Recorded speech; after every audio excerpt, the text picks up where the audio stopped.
instruction part of it, because it is really hard, like I said, for the guys helping to be able to tell you what to do, because usually it's not going to be a technical issue on the deadlift, it's going to be more of a physical issue on the deadlift.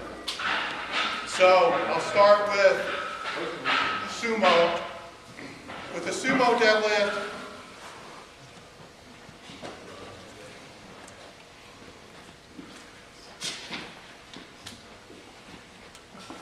by the way, I hated deadlifts even when I deadlift. With the sumo, what you really want to try to do, everybody always asks me this crap about the shoulders before and front, whatever the stuff is. I've always been taught the shoulders need to be behind the bar when you deadlift. I've been taught since I first started deadlifting. Where the misunderstanding comes is we're talking, the shoulder joint. Alright, so if you're big and you're trying to keep your front delt behind the bar, it's not going to happen. Alright, we're trying to keep the best position possible, because if your shoulders are in front of the bar, you're going to be doing a stiff leg deadlift. It's basic biomechanics. So you want to try to keep back as far as you possibly can. Think of it as a teeter-totter. So if you weigh 200 pounds, and there's 200 pounds on the bar, if you can get your body weight going this way, what's going to happen to that 200 pounds? All your arms are the ankles. So sumo, the best way to explain it would be the descent of the bar. Just like the squat, flare your knees. And women probably won't get this, but try to drop your nutsack on the bar. Alright? If it's going forward, you're not going to go down. If it's going this way, back here, look where the position's going to end up. Okay? Now you're going to be ending up doing a stiff leg deadlift. If I can keep it to where it's straight here, now when I go to pull, the bar's going more in that straight line, or even better yet, actually going back a little bit. Alright, so flare, drop down in, keep the back arched, sternum high. If you can, try to round your upper back and arch your lower back.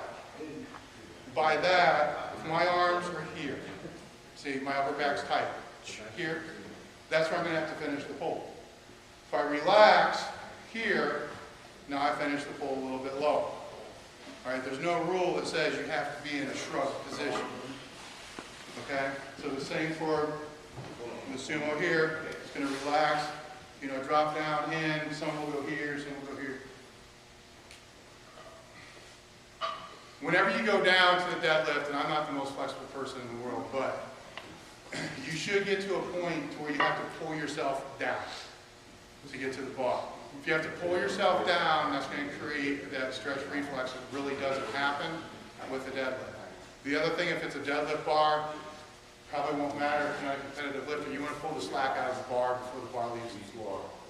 In other words, I don't want to pull alright, because the bar is me. So if I pull the slack out of the bar here, that drops my hips just a little bit more to help get my body back more. That's a sumo.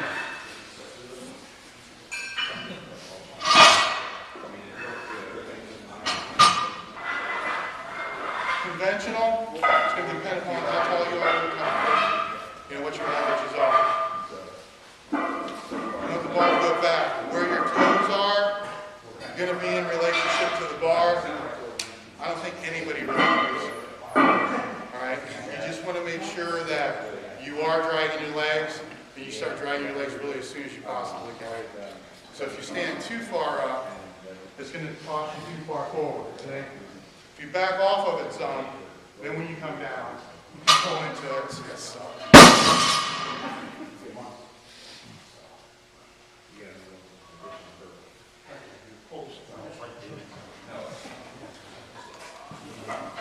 My lever, I'll explain this in a second. Just conventional. Same bars going in that straight line.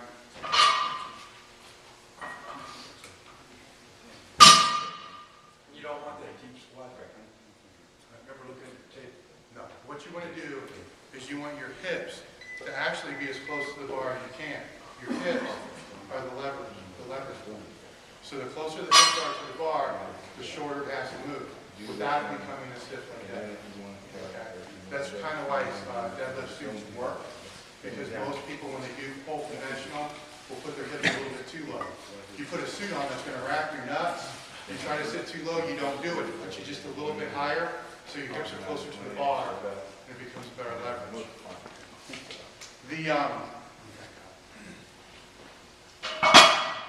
When comparing sumo to conventional, the reason I can't pull really well conventional is because I'm lighter than when I was fat. I could pull conventional because I had markers. My belly was a marker. So when I come up to the bar, I knew from here, I would go here until I felt my stomach hit my waist, and then I could sit straight down. All right. I don't have that stomach to be able to, to drive off like I'm used to. So it throws me all off because I don't know what to do. So when I was lighter, 198 up to 220, I could pull conventional, and then it just wouldn't go anywhere, so I moved to sumo. When I moved to sumo, at a lighter weight, I have more flexibility to be able to get in there and pull up almost like a leg press, keeping my shoulders back. Then I got fatter, and I couldn't get there anymore. I couldn't even get to the bar. So I go here, the belly's in the way, it becomes like this big trampoline. Like pop and grab it, boom, and you stand up.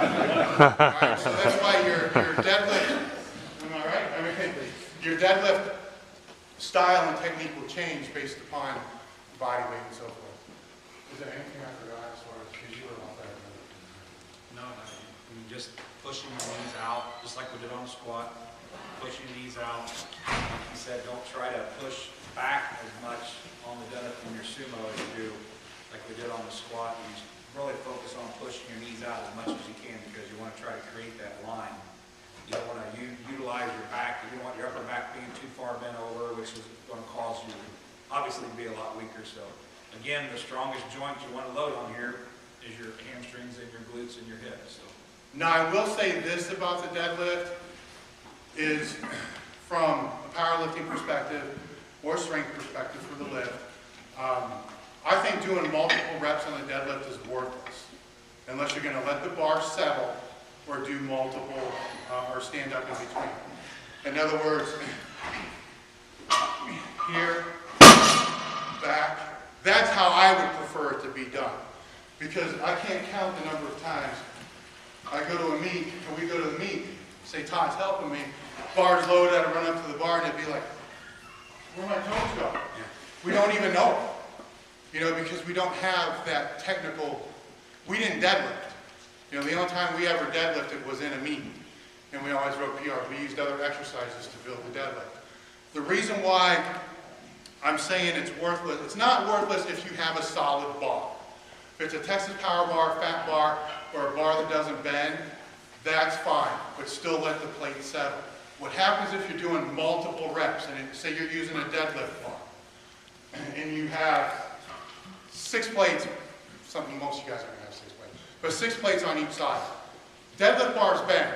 Everybody know that? They whip and they bend.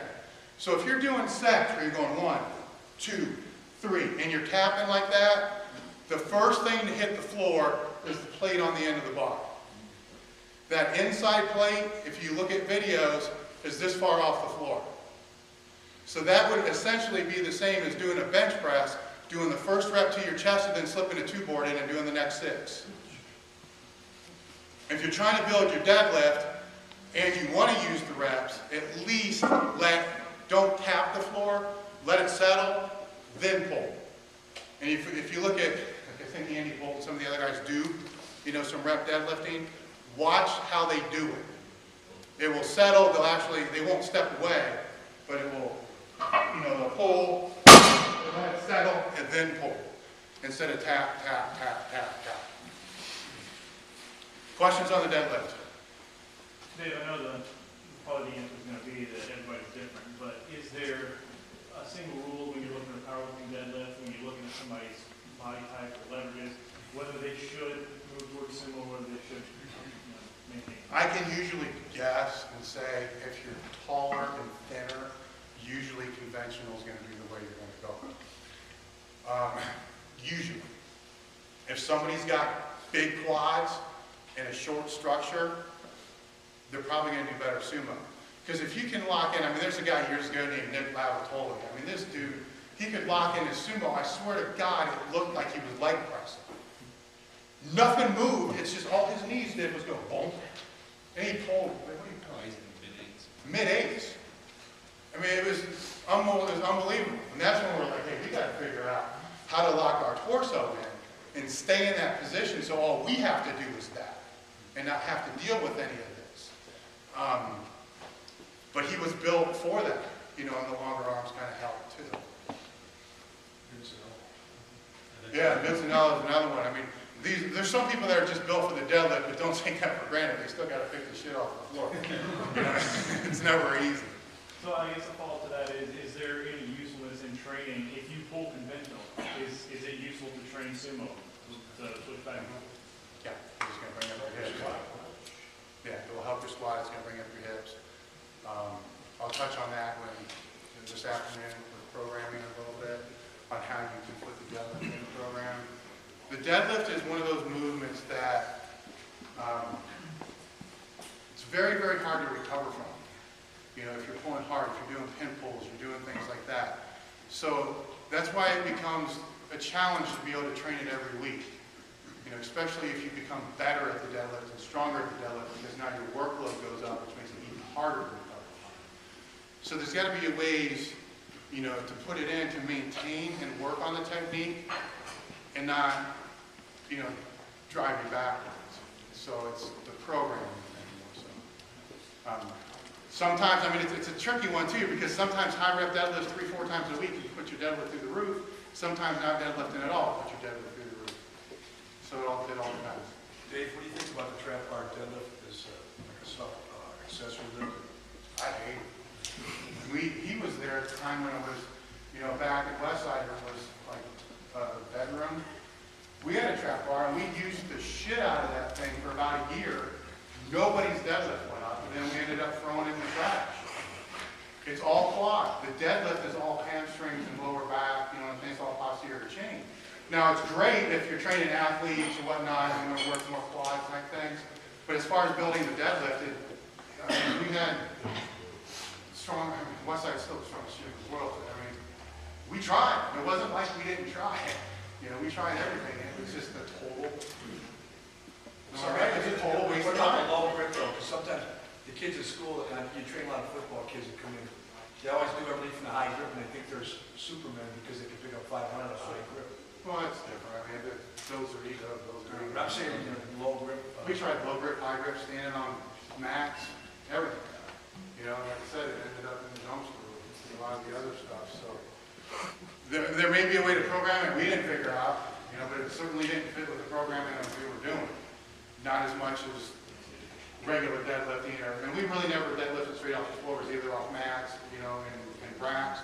It wasn't later until we started actually putting speed pulls in that we started doing actual deadlifting. Or just regular speed, advanced and so forth.